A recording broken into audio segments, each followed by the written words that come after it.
Hey, welcome NFL football fans. It's that time again, time for the next edition of NFL Football Talk. I'm your host, Charles E. Smith Jr. This is an Inside Sports production presented by Humanica Media. And hey, that's it. Season's over. We had a fantastic Super Bowl. We're going to take a look at the Super Bowl, all the fallout with, coaches going here, there, and maybe going here, saying they're going here, not going here, going there instead. Some players want to now become action heroes in the movies, and we got quarterbacks who just started 5 games in the season who are now getting record money deals. So we're going to take a look at that. Also, congratulate all of the new Hall of Famers. Those you watch on YouTube, you see I'm decked out in the whole gold and black thing. Not about the Steelers, it's about the Pro Football Hall of Fame. So let's get right into it. As you know, I do not work alone here. I do enlist the help of the very, very best. So here he is, ladies and gentlemen, the man many of you already follow on Twitter at Chris L Sports. That's at CHRIS, the letter L, and then Sports. A proud graduate of Rutgers University and my very favorite East Coast intellectual from somewhere in an undisclosed location, wearing actually a Hall of Fame gold hat himself. Here is Chris Lardieri. Chris, what's happening? Charles, as always, thanks for the introduction and the gold hat. I know a lot of the loyal viewers out there, or even if you're a listener, will appreciate that you don't have to see my bald dome for another week. So thanks again. All right, perfect. So, let's take a look at this. The Hall of Fame class. Nobody will be talking anymore about whether or not Terrell Owens deserves to be in, because he is in, along with fellow wide receiver Randy Moss, who was a first ballot Hall of Famer. Also first ballot Ray Lewis, linebacker class, and also Brian Urlacher, who anchored that middle for the Chicago Bears for many years. And also Brian Dawkins got in. I always like to see safeties get in because it's kind of a forgotten position. We talk about the defensive line, the backers, the corners, the shutdown corners, but then you have the safeties, the guys who are the last line of defense. I love to see them get in. I really want to see Steve Atwater get in one of these days. Maybe this will put the whole free safety thing back on everyone's lips, and Mr. Atwater, hopefully he'll make it in the next couple of years. Running backs, we got to see Edgerrin James get in, and running back who basically was never hit for a loss behind the line of scrimmage. But congratulations to all of the 2018 Hall of Fame class. And the old dudes, Jerry Kramer, the lineman for the Green Bay Packers, and also Robert Brazile got in. Now, Brazile was a linebacker mainly. He was for the Houston Oilers in the 70s. And it's true, he was overshadowed by the great linebacking core of the Pittsburgh Steelers with Jack Ham and Jack Lambert. Then you had Bill Bergey over there in Philadelphia. And then you had the star-studded linebackers in Dallas with Hollywood Henderson and the like. And he was kind of lost in the mix there in Houston. So definitely deserves it, though. Robert Brazile, who in any other era would have made All-Pro, God only knows how many times. But that was a long time coming.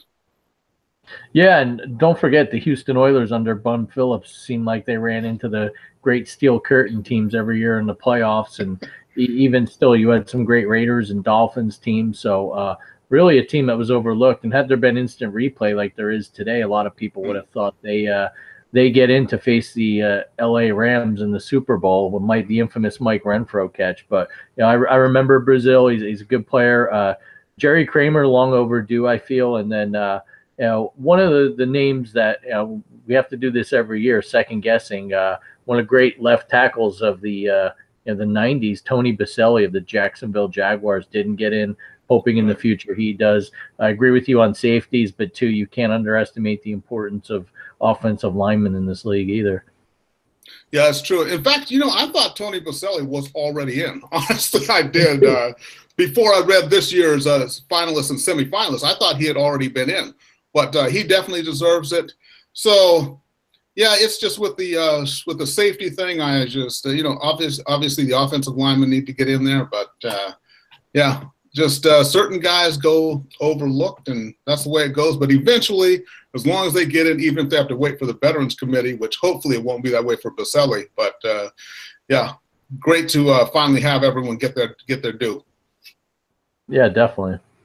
Okay, so on to this fantastic Super Bowl, which was, it was nothing short of magnificent. And I know last year's Super Bowl with the great comeback by the Patriots, was great. It was dramatic. But the thing was, we didn't see both teams playing well at the same time. What you had was Atlanta dominating for almost a full 3 quarters. Then you had the Patriots dominating for the last quarter plus a few minutes. But we didn't see just the back and forth battle, which we saw in this Super Bowl, which gave it drama all the way down to the end of that last Hail Mary attempt to Gronk, who leaped, didn't catch, and then said, you know what? I bet I can make a lot more money being an action star and not get hurt in the process. Can you blame him with the likes of Rocky Balboa and the Rock telling him to do otherwise? But yeah, really a great back and forth game. You know, after the Super Bowl, I want to thank our friends Ed and Melissa for having us over. Had a lot of people there. Thankfully, you know, I know Al Michaels and Chris Collinsworth got ripped, especially Collinsworth questioning those catches that went for touchdowns for Philly. But it was nice to watch a game and not have to hear the announcers for a change, I must say. But I came home, and once it settled in that the Philadelphia Eagles had finally won a Super Bowl, I thought to myself, there were a heck of a lot of punts in this game. Was there even one? And I looked and set a Super Bowl record, 0 punts for the Patriots, 1 punt for the Eagles. For the whole game, there was 1. The Patriots had an opportunity. I want to say they're in like the somewhere 30-yard line range, maybe a little bit out of range for Gostkowski, and they went for it on 4th down at one point, but I won't even count that as a potential punt. But really, I mean, you know, while it was an excellent game, I think this is the kind of what we're going to see things to come in the NFL going forward. I liken it to almost a flag football game. The offense is all over the place. Tom Brady throwing for 505 yards in a losing effort, and really neither team having a stop. I mean, the one fluke interception the Patriots got was a ball that bounced off Alshon Jeffrey's hands, and then really the one stop at the end of the game, the strip sack and fumble of Tom Brady, who looked like, you know, how dare you do this to me? He was clearly in a state of shock. But, you know, again, it comes down to a defensive stop, albeit not a heck of a lot of D in this game. But like you said, at least it was back and forth through the whole game.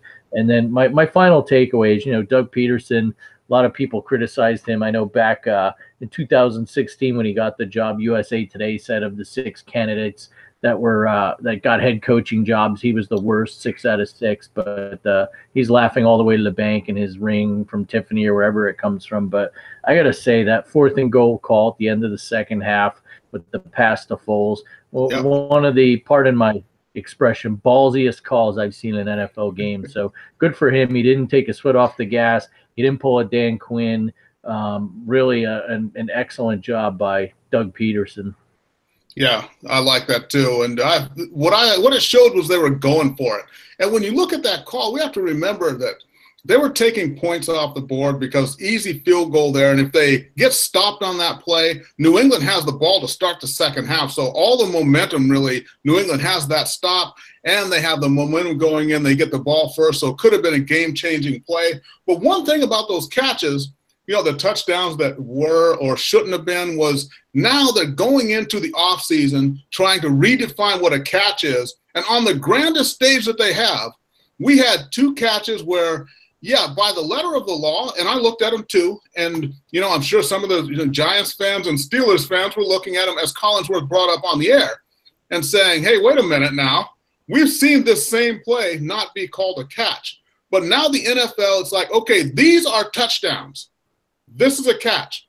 Now you can take these 2 examples, which the whole world saw, and you can use that going forward to define what a catch really is. And they should have been a catch during the season. Before this, a few years ago, Des Bryant's catch in the playoffs should have been a catch as well. So I think the NFL, you know, whatever, the football gods kind of smiled down upon them and gave them these 2 great opportunities to redefine what a catch really is on the biggest stage that they have.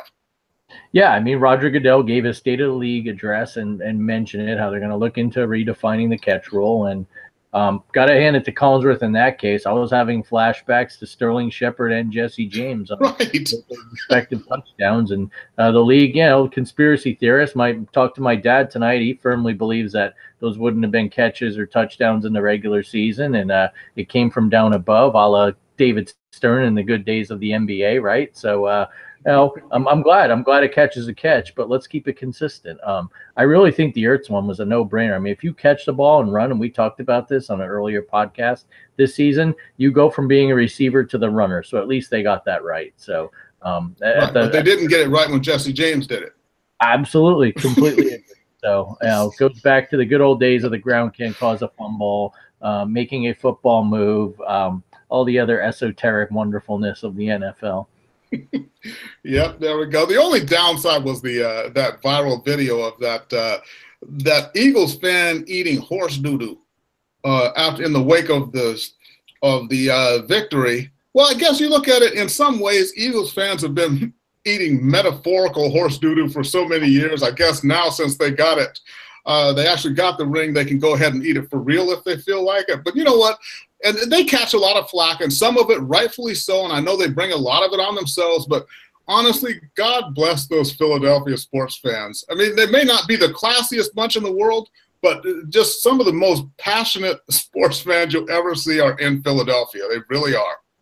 That they are, and as did not cease to amaze that select few that lived up to the knuckleheadness that the national media loves to harp on. You got the guys on the awning at the hotel falling and lighting fires, etc. So yeah, but being the Giants fan that I am, it's hard for me to admit that, but great for them. They won a Super Bowl. Now I hope it takes another 60-something years before we see it again. Okay, so and everyone talks about dynasties, and rightfully so. The Patriots are a great dynasty and possibly the best in NFL history. But there's a few other teams who've had their run, and they want their due. So we look at the Niners dynasty as one, which is back in the 80s through the early 90s, and the Steelers, who really established the modern day, which was in the 70s when they won 4 Super Bowls in 6 years. But if we take a look here at the records now, starting with the Steelers 4-0 in Super Bowls, outscored their opponents by a combined score of 103-73. That's obviously a point differential of plus 30 for all those of you who don't have your calculators out. Their biggest win was in Super Bowl 14, 31-19 over the Rams. That's a 12-point victory. As far as the 49ers, the Joe Montana 49ers, 4-0 in Super Bowls, outscored their opponents by a grand total of 139-63. Biggest victory was a 45-point win over the Denver Broncos. We all remember that. But that's a plus 76-point differential. Now, here's the Patriots, and this just shows when we talk about coaching, we talk about the minutia of the game, we talk about situational football. The Patriots, 5-3 in Super Bowls in the Belichick and Brady era. Granted, they got there 8 times, which is fantastic, but the total combined score, they only outscore their opponents 202-198, a differential of only 4 points over those 8 Super Bowls. And, no Super Bowl blowouts for them. Their biggest loss was this year when they lost, what was that, by 8 points total? 8, yeah. That's their biggest loss that they ever had. So you look at it, and really I thank my buddy Jake Stevens for putting together all those stats, but he said very easily they could have been 8-0 and they could have been 0-8 with a few things going just the other way. So you got to give them their due as a dynasty, but it's just a strange thing. And this is why when we pick these games and they involve the Patriots, you can look at all the ways the other team can win, but you have to look at there's that Patriot thing where by the narrowest of margins, they can get the job done. And when we look at the way the Eagles beat them, really was similar to the way the Giants beat them. It was you play good football, no mistakes, and 1 or 2 big plays. Normally, they're the ones that do that better than anyone. And we look at those last couple of Super Bowls they won. The Seattle Seahawks had them beaten, couldn't finish the job. Atlanta Falcons had them beaten, couldn't finish the job. The only 3 teams that had them and finished the job, the Giants twice, and now the Philadelphia Eagles. So, hey, God bless the NFC East. I guess that's the key, right? Okay, so there you go. What do you think, though? And when you look at these dynasties, though, Chris, what do you think? Is it about the sustained excellence? So you have the Patriots where they're going to Super Bowls with the same coach and quarterback 16 years apart, or those compacted years where you have that great 5 to 7 year span, which you have with the Niners, which you have with the Steelers, with Chuck Nolan and Terry Bradshaw, and then you have with the Niners with Bill Walsh and Joe Montana. Yeah, I think in the future, that's what you're going to see. You're going to see those compact runs. I mean, Brady's a freak of nature. Belichick, you look, most NFL coaches last, what, maybe 5-6 years on average these Right. days. So I think they're a complete aberration in that respect. The other thing, too, with the salary cap and just the fact that guys aren't playing as long as they used to, whether they choose not to or they get hurt. You look at someone like Gronkowski, only 28 considering retirement. I think that we won't see any prolonged dynasties because of that as well. And then, too, with the changing rules, I mean, teams have to adapt. I mean, you look at the Steelers and the 49ers, both had tremendous defenses. I think in the Niners case, it's almost forgotten given the fact that Bill Walsh was such an offensive whiz. Right. But, with the new rules, you can have an excellent defense like the Eagles did and still get lit up with the fact that teams throw so much. I mean, I look at Dan Marino, guy made it to one Super Bowl. I remember when I was a kid, he threw for over 5,000 yards. It was out of this world. If Dan Marino played today, I could see him having an 8 to 10,000 yard season and throwing for 600 yards in a Super Bowl with he played in a system like Brady, for instance. So a lot of things have changed in that respect, and not all of it free agency. I think it's a number of factors, but I do think we've seen it happen before. We think the Patriots run's coming to an end. I do think this is the beginning of the end. Yeah, they kind of had a clearer path to the Super Bowl than previous years. I know Brady's got his little Facebook documentary. He thinks he's going to play till 45 or whatever, but Father Time does not take kindly to those of us in our 40s. And really, with Josh McDaniels deciding to renege on the Colts and staying, it appears to me that I'm just guessing here, there's got to be some sort of handshake agreement where he's going to be the new coach when Belichick inevitably retires, because I don't see him getting fired. Right, and I don't see anyone else offering McDaniels a head coaching job either after he leaves the Colts high and dry like that. And you got to wonder with Matt Patricia gone, and now with McDaniels agreeing to stay, and Gronk may be going into movies. And one reason why guys retire nowadays is it's like Hank Aaron said about his home run record. Will anyone break it? And he said, well, he didn't know if anyone would play long enough because now guys can actually afford to quit because they're making so much money. So that's why you don't have to play that long. But I just wonder if something's coming up with Belichick, maybe even in this off season. We open next season with McDaniels as the head coach there. Could happen. We just never know. Yeah, it could be. And, I saw the 30 for 30, the two Bills, where they actually sat Belichick and Parcells in the same room in the Giants locker room. Phenomenal. I never thought I'd see that day, but you see a little, dare I say, mellowed and reflective Belichick, and even Parcells too. So who knows? Maybe he's thinking about his legacy at this point. Yeah, that's true. And he has nothing left to prove. And hey, we'll see. Everyone has to move on. You got to get into that next wave. I just can't see Belichick wanting to stick around and be part of a true rebuilding process there with a 40-plus-year-old quarterback there in New England. That's all. I think, hey, go ahead and leave that to someone else. Yeah, absolutely. Good. You know when to cut your losses. Okay. All righty. So, well, obviously no games to pick this week. So, Mr. Lardieri, I'm going to give you the floor for a minute here. Toss some things out here. Jimmy Garoppolo, he's the quarterback who was the QB in waiting in New England, gets traded to the Niners. I think he won his last, was it 5 games or 6 games? And now he's been rewarded with 5 years, $137.5 million, the richest contract in the history of the NFL based on 5 starts with the 49ers. Is he the next great thing, or has the world gone mad? Yeah, I have 2 thoughts when I heard that contract today. First of all, Scott Mitchell wishes he was born a little later on, or he could have cashed in too. And second of all, I guess with the I'm still scratching my head over this Alex Smith trade by the Redskins and the contract they gave him. Well, giving Alex Smith 20 or 21 a year, whatever the case is, I guess Jimmy Garoppolo is a bargain at an average yearly contract of 27 and change, right? But we know how these deals work. They'll extend them or renegotiate at some point. But that said, I do think there are a lot of people that thought, and ESPN included in the piece, that said that Belichick didn't want to trade Garoppolo. They really didn't have a choice, even if they kept Garoppolo through the postseason. He was going to get huge money somewhere else. And I think the Niners really had no choice given the way he played. I mean, you look at the Vegas odds to win the Super Bowl next year, the 49ers are 25-1.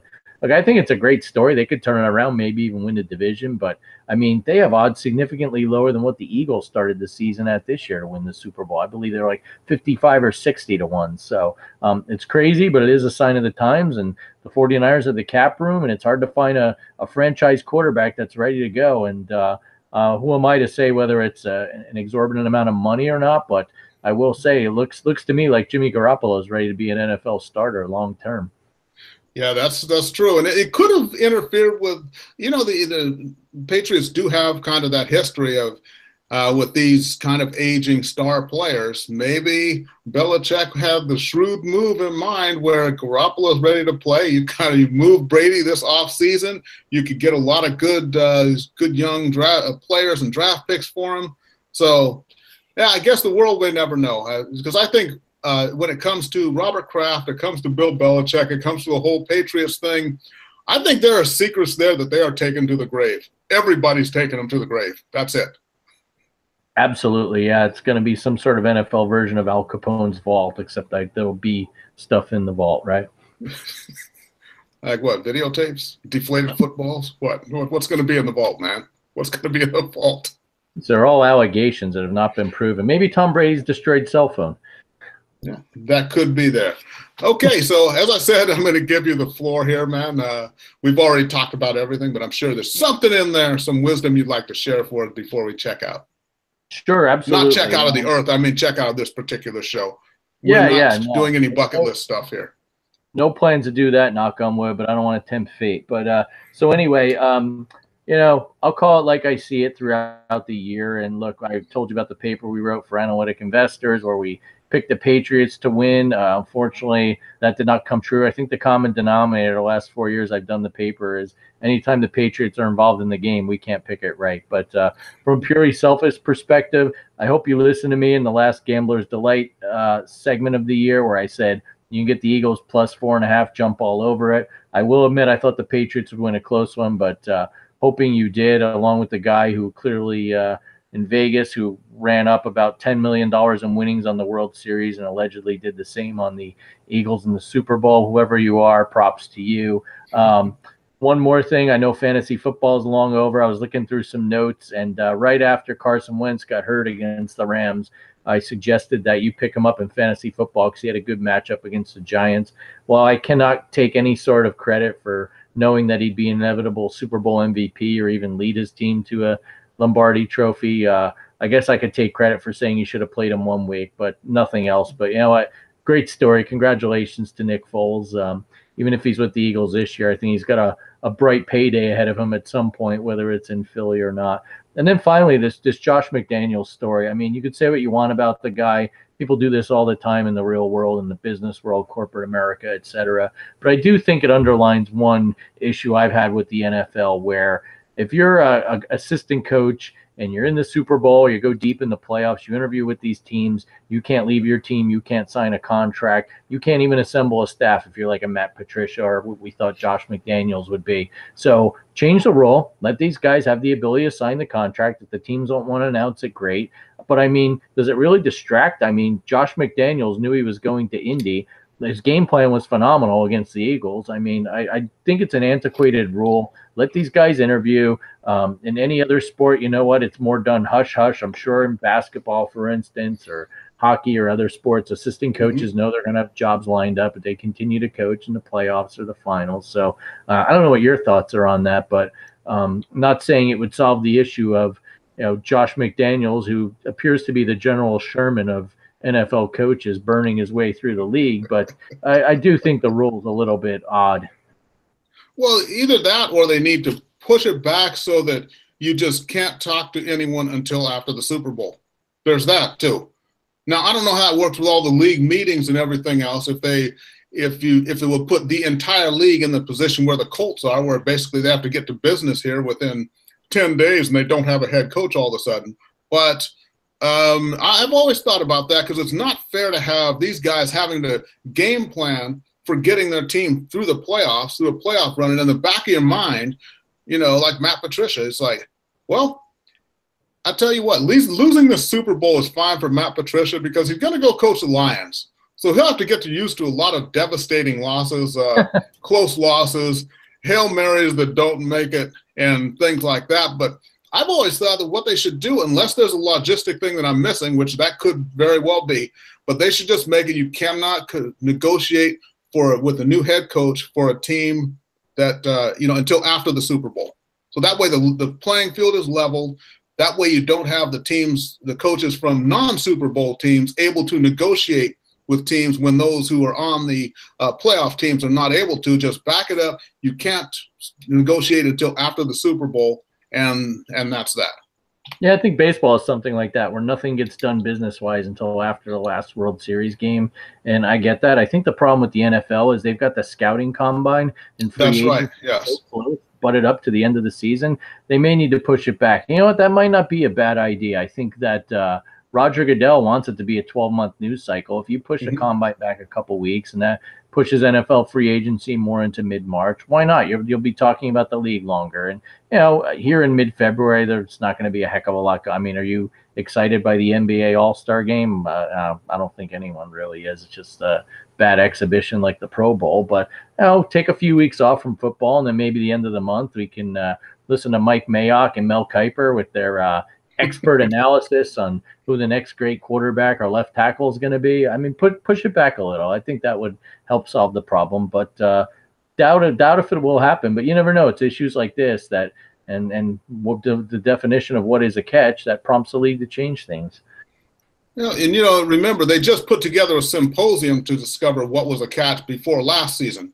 Now they're going to do it again this season. But like I said, I'm glad we had these two catches in the Super Bowl, because those can be the yardsticks by which everything is measured now going forward, and we know what a catch is. And so, yeah, Mr. Goodell, if you're listening, those two were a catch, so you can build everything on that. And also, yeah, just push the scouting combine back 1 month. It's not going to hurt anything. And level the playing field for all the coaches. We good there? Shall I draft that letter and get it to Mr. Goodell's desk? Absolutely. You need me to sign it, let me know. I will I have a digital signature I can get you, Charles. All right, fantastic. All right, everybody. Hey, thanks for joining us. Remember, the show is NFL Football Talk. I'm Charles E. Smith, Jr. You can follow me on Twitter at @TheInsideSports. Follow Chris Lardieri at Chris L Sports. That's at CHRIS, the letter L, and then sports. And by the way, Chris, you do look pretty dapper in that hat. And I look forward to next season. Every season, every show, I want to see you in that hat, man, just looking absolutely fresh. And, we'll probably do an update show here as a contract gets signed and Gronkowski does or does not retire. So look for an update show maybe in a few weeks every month here in the off season. We'll keep you abreast of everything going on in the NFL. What do you think, Chris? Every now and then do another show? I'm game. Thank you again for the opportunity. I promise to wear the hat. And one final thought before we put a wrap on this season. Like I say, I call them like I see them. My beloved New York Giants had an odd commercial during the Super Bowl with 30 dancing and Eli and OBJ. Thankfully, I was in the bathroom taking a break and I missed it. I got a lot of crap from my friends via text. But, on the one hand, I thought it was funny. On the other hand, if they had put that much effort and preparation into the season, things would have been a little different. But who am I to judge, right? At least they're going to be budding dancers in their future careers, right? Yeah, well, as we talked about in pre-production here, it was both the best and worst thing I ever saw. But what I will say about it is Eli is not going to be on Dancing with the Stars anytime soon. Well, that was horrible. Yeah. Stick to the DirecTV commercials.